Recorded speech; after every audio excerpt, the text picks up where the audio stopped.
Assalamualaikum warahmatullahi wabarakatuh guys. Kali ini kita review buah lagi ya. Seperti biasa, sawitnya sawit Damimas. Ya guys, bisa kita lihat buahnya bagus-bagus. Dan pelepahnya membuka lebar ya. Itu artinya nutrisi pupuknya cukup. Ini dia guys.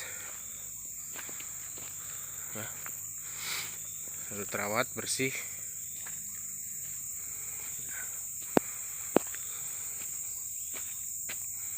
Bisa kita lihat buahnya. Ini tingginya baru sekitar 1,5 meter ya. Dan usia tanamnya baru sekitar 7 tahun. Ini dia guys. Pelepahnya kecil-kecil tapi buahnya besar-besar ya. Guys, bisa kita lihat. Ini juga buahnya. Kita lihat. Wow. Oke. Sini rata di sini rata-rata tingginya masih sekitar 1,5 meter ya. Usianya baru sekitar 7 tahunan. Nah, ini guys. Dan rata-rata perjanjangnya masih sekitar 10 kilo.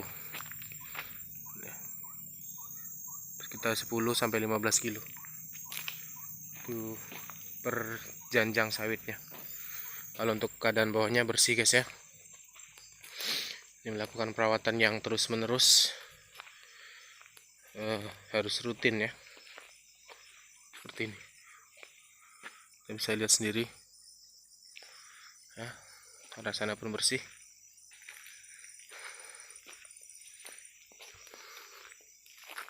Yes. Coba kita dekati ya. Buahnya kecil, batangnya kecil. Di sawitnya ini kita 15 kiloan per janjang. Ya. Tapi belum matang, masih hitam-hitam semua. Ini guys. Ya.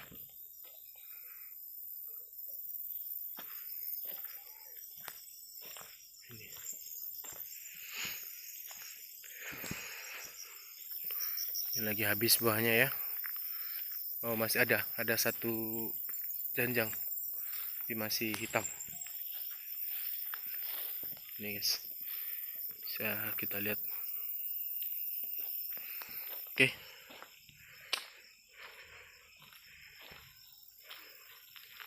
Nah, ini sebetulnya bagus, cuman pelepahnya yang harus sedikit melakukan peruningan ya. Sudah banyak pelepah yang mati, tapi dibiarkan, tidak diturunkan sekalian ketika manen. Mungkin capek. Ini guys ya. Ini arah ke bawah sana. Kita lihat. Jadi jangan berhenti untuk beraktivitas di sawit. Lakukan perawatan setiap hari-harinya. Lakukan pemupukan. Pokoknya apapun nama pupuknya ya, apapun jenis pupuknya, pabrikan itu menciptakan pupuk tentu ada manfaatnya ya untuk kesuburan atau untuk nutrisi tanaman sawit kita. Jadi beli saja, nggak usah ragu, entah itu urea, entah itu apa, beli aja guys ya, dan aplikasikan kepada tanaman-tanaman Anda. Ini guys, buahnya keliling ya. Buahnya sangat bagus. Tuh.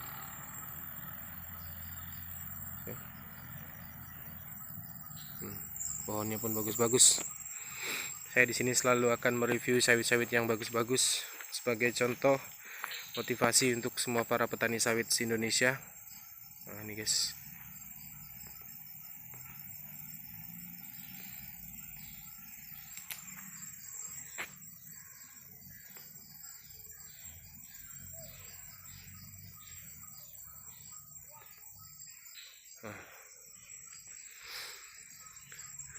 Kita lihat sendiri buahnya sudah mulai sebagian masak ya guys ya. Nah, ini tanaman sulam, jadi kecil ya sendiri. Waktu penanamannya dulu banyak mati kena tikus, tapi boleh kita lihat buahnya. Nah, untuk pelepahnya sendiri sengaja ya kita buat songgo 3. Jadi pengambilan buahnya sistem dicuri atau diambil, hanya cukup buahnya saja. Nah, nanti ada waktunya untuk melakukan pemruningan. Nah, ini tujuannya apa ya, agar batang sawit itu seimbang dengan sawitnya, dengan buahnya, karena buah juga memerlukan pelepah ya. Nah, kita lihat ini masih sangat kecil dibandingkan yang lainnya. Ini tanaman sulam biasa, jadi kalau nanam itu musuhnya biasa kalau awal-awal itu tikus. Di pelepahnya kita buang. Ini bahkan udah lebih dari songgo 2 ya, tapi memang sengaja. Nah, ini bekas kita melakukan pencurian untuk membuka pelepah agar bisa diambil buahnya ya.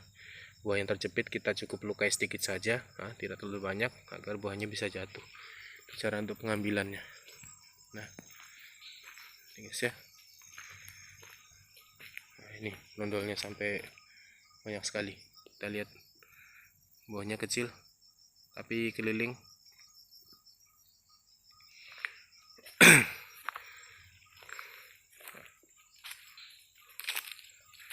Sangat-sangat menyenangkan ya kita melihat kondisi buah yang sangat bagus. Sangat baik sekali, nutrisinya tercukupi, lahannya bersih.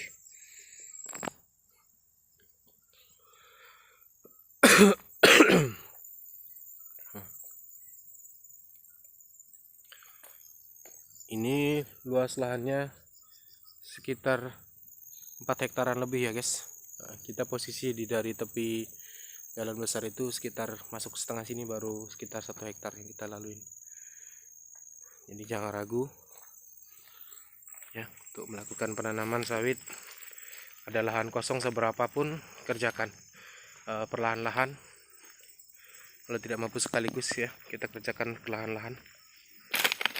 Perlahan-lahan artinya secukupnya saja. Nah, kita lihat. Nah, kita lihat buahnya guys ya, keliling dan besar-besar. Ini sekitar 15-20 kiloan ya untuk buahnya. Nah, kita lihat keliling.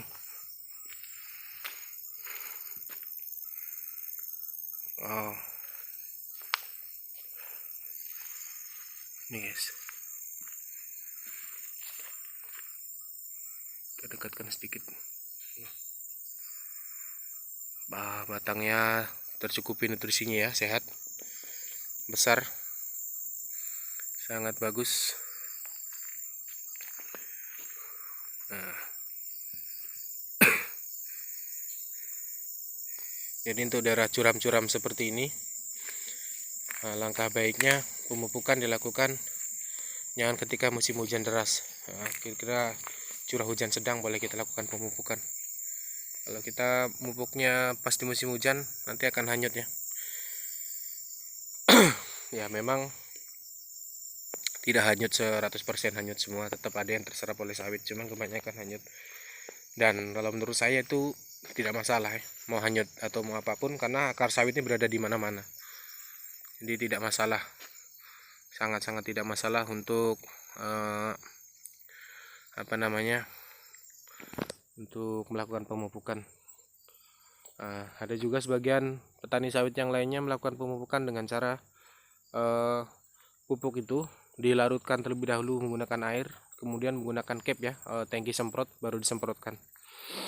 Nah, itu biasanya gunanya untuk lebih cepat meresapnya pupuk ke dalam tanah, sehingga nutrisi cepat diserap oleh pohon batang sawit. Hanya saja ribet ya, cuman efektif cara itu, karena di kala musim hujan seandainya kita ingin memupuk untuk saat seperti ini, itu tidak masalah. Kalau dengan cara menggunakan dilarutkan, dicampur di air, kita semprotkan ya, sama saja, hanya sedikit ribet ya, karena agak membuat pekerjaan tambah.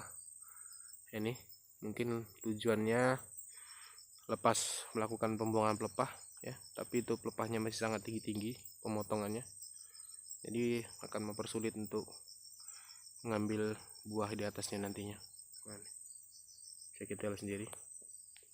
Nah, ini padahal betina dan berbuah, bisa kita lihat ya. Ini betina dan berbuah, tapi sayangnya gondrong. Nih, buahnya bagus-bagus. Ada sebagian yang harus disanitasi ya, karena sanitasi itu bisa dilakukan merata atau melakukannya saat kita panen pun bisa. Jadi kira-kira ada sedikit energi tenaga kita yang tersisa, bisa sambil kita lakukan pembuangan pelepah. Guys ya, saya bisa lihat sendiri sangat bagus sekali sawit di sini, benar-benar sangat membuat motivasi kita itu jadi semangat ya untuk bercocok tanam.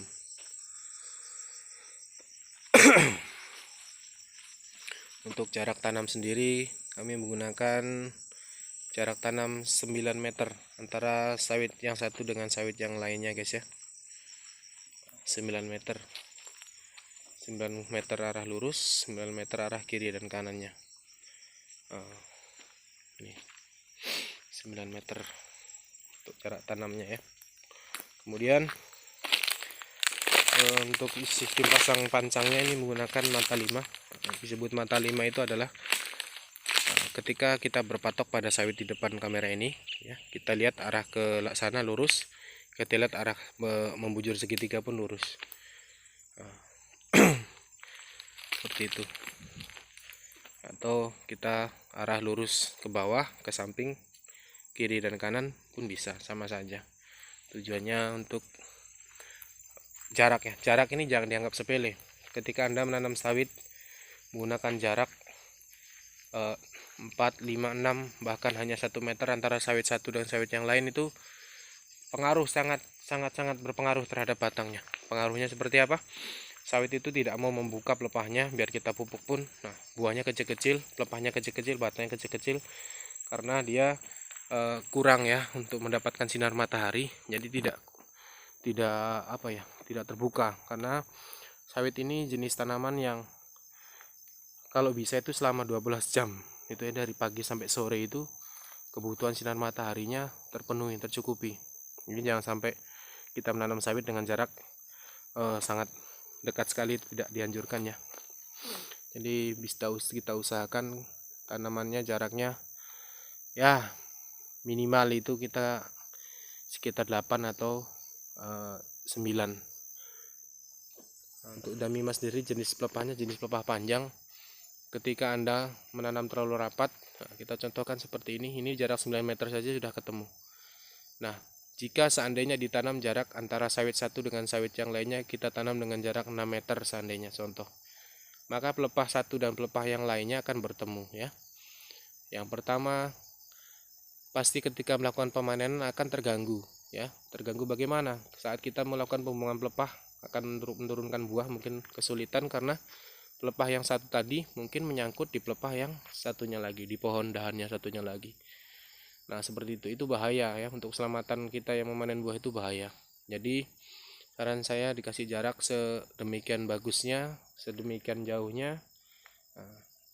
Jangan soal lahan, seandainya lahan 1 hektar biar bisa dimasuki 4 atau 500 batang dengan jarak kita rapat-rapatkan, itu justru Anda hanya akan membuang bibit dan merugikan diri Anda sendiri.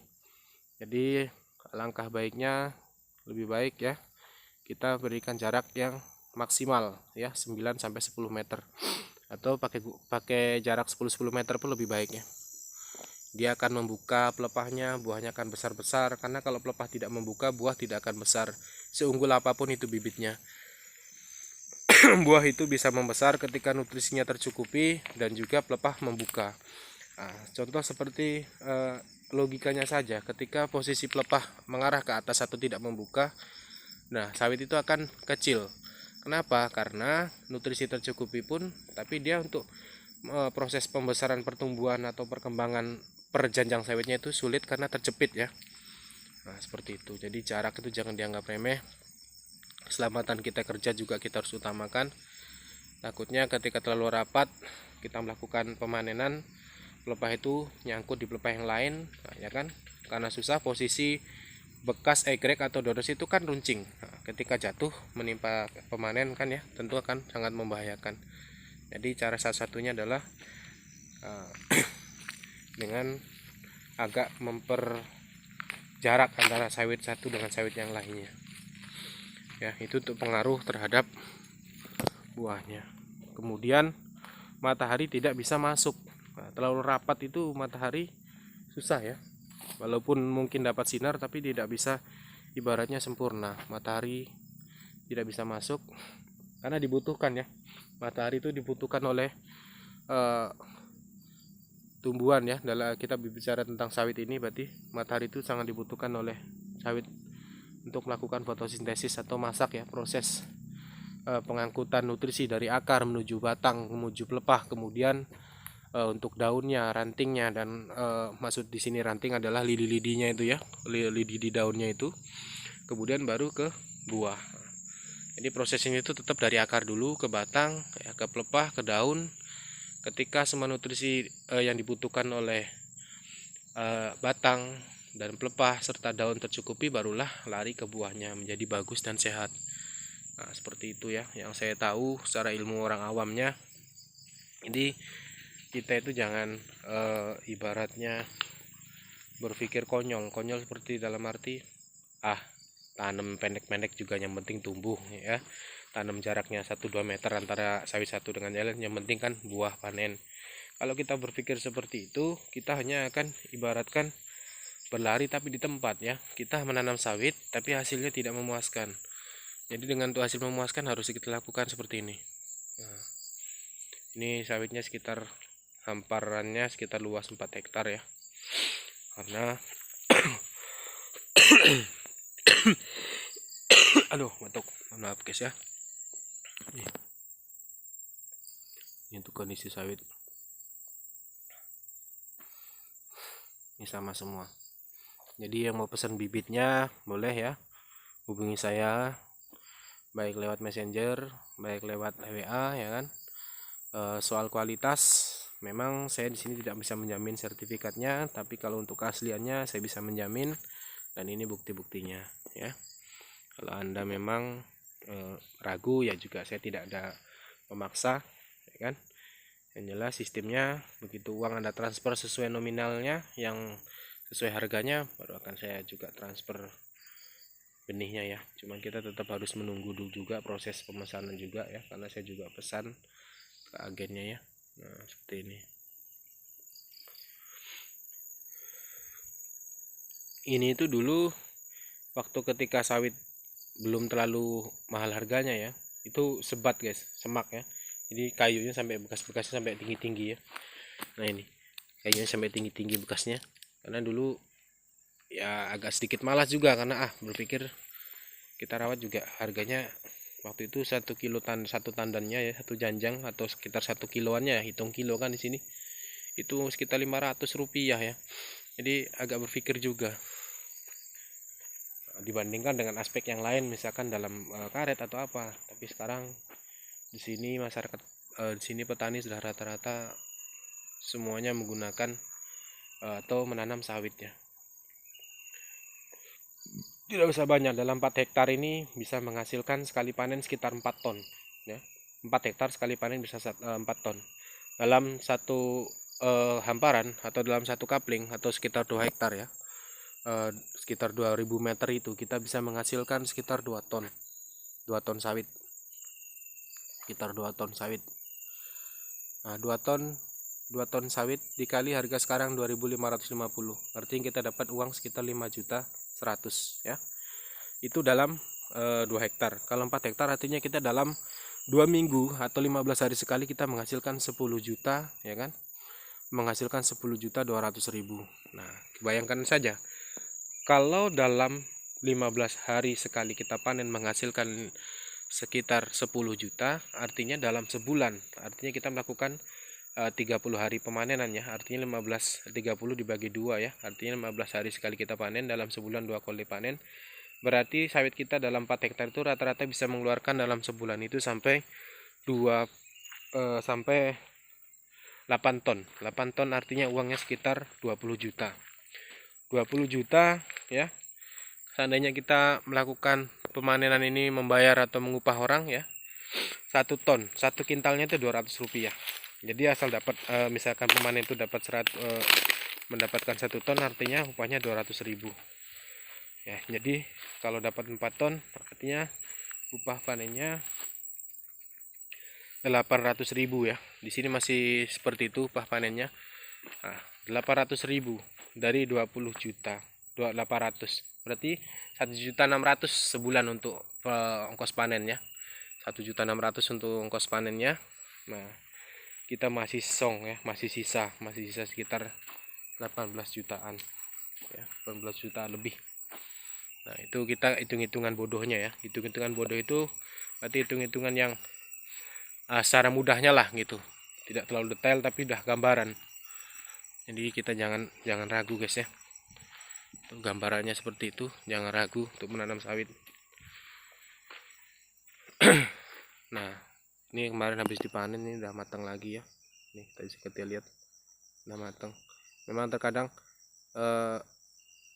namanya manusia ya, kita melakukan pemanenan, saat dipanen nggak kelihatan ya, atau belum terlalu layak untuk diturunkan buahnya, tapi kita tinggalkan. Ini udah sekitar seminggu lebih, memang sudah mau memasuki waktu panen. Nah, ya rapi ya.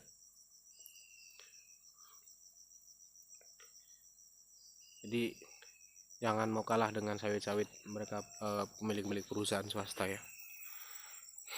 Nah, jangan mau kalah. Kita harus belajar dari mereka-mereka yang bermodal, yang pintar. Caranya seperti apa ya, kita coba lakukan. Ini guys, sangat bagus sekali ya, batangnya subur.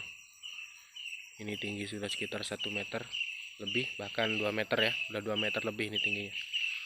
Nah, memang agak sedikit rawa ya dulunya, agak kebanjir-banjiran. Dan memang air itu sangat dibutuhkan ya, sangat dibutuhkan oleh batang sawit. Sawit itu setahu saya, menurut orang-orang yang ahli di bidangnya ya, di bidang penelitian, sawit itu dalam sehari itu ya, dalam sehari hitungan bukan sehari 12 jam, tapi dalam sehari 8 jam itu dia memerlukan air sekitar 80 liter.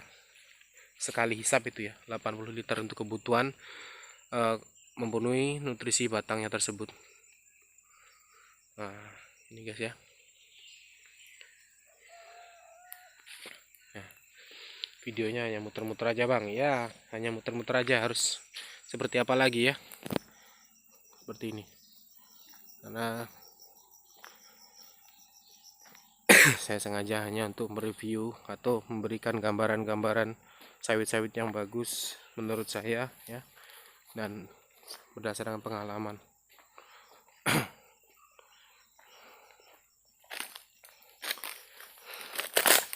Untuk lakukan pemurningan sendiri atau sanitasi ya, atau pembuangan pelepah, jangan dibuang habis ya. Setiap melakukan pemurningan selalu lakukan sangga 2, songgo itu artinya menyangga. Jadi setiap buah sawit usahakan dari buahnya sampai sangga 1-2 ya. 1-2 itu dari buah, jadi sisakan 2 pelepah. Sisakan selalu 2 pelepah ya. Karena diperlukan juga. Nah, ini bisa lihat sendiri ya, daunnya bagus, mengkilat, artinya nutrisi tercukupi. Ini untuk daun-daun sawitnya juga lebar-lebar.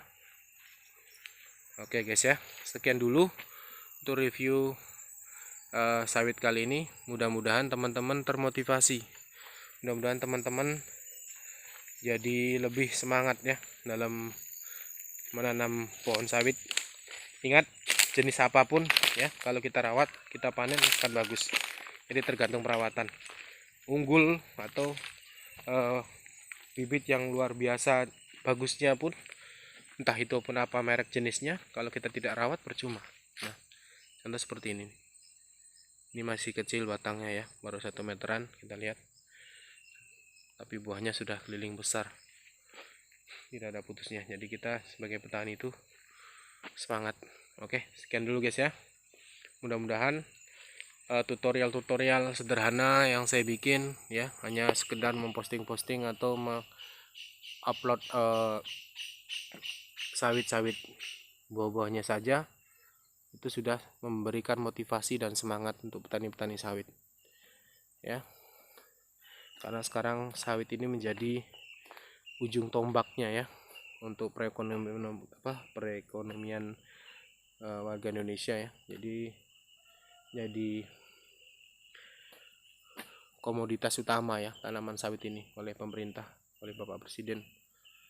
Apalagi sekarang sudah menghasilkan bioaftur ya untuk bahan bakar pesawat, B70 ya untuk bahan bakar solarnya. Sampai kita lihat sendiri di berita-berita di TV ya, pemerintah Jepang ya, pemimpin Jepang tuh sangat salut, sementara mereka hanya bisa menghasilkan B7 ya, kita bisa sampai B100, B70, B100. Jadi mereka pun terheran-heran, nah kok bisa ya sawit jenis nabati ini bisa digunakan untuk sebagai bahan bakar ya. Saya salut sama beliau Bapak Presiden ya. Kenapa saya bilang salut ya, karena beliau ini pintar, dan yang terlebihnya lagi mensejahterakan para petani-petani sawit ya. Itu untuk sektor sawit, kalau yang lainnya saya kurang tahu ya. Karena dari tahun 92-93 kami memang sudah bergelut di sawit ya, sudah main di sawit. Dalam arti main tuh udah bercocok tanam sawit dari tahun 92, dari zamannya Pak Soeharto ya, kita tran. Oke guys ya, sekian dulu. Kalau berpanjang lebar, siapa tahu teman-teman yang nonton ini jadi bosan ya. Tapi saya harap jangan bosan ya, karena kita berbagi ilmu. Silahkan berkomentar, kita saling tukar pikiran ya kan. Jadi jangan takut. Nah ini bekas kantong klerat guys ya. Nah, ini klerat itu racun sawit. Oke guys ya, sekian dulu tutorial kali ini ya. Assalamualaikum warahmatullahi wabarakatuh.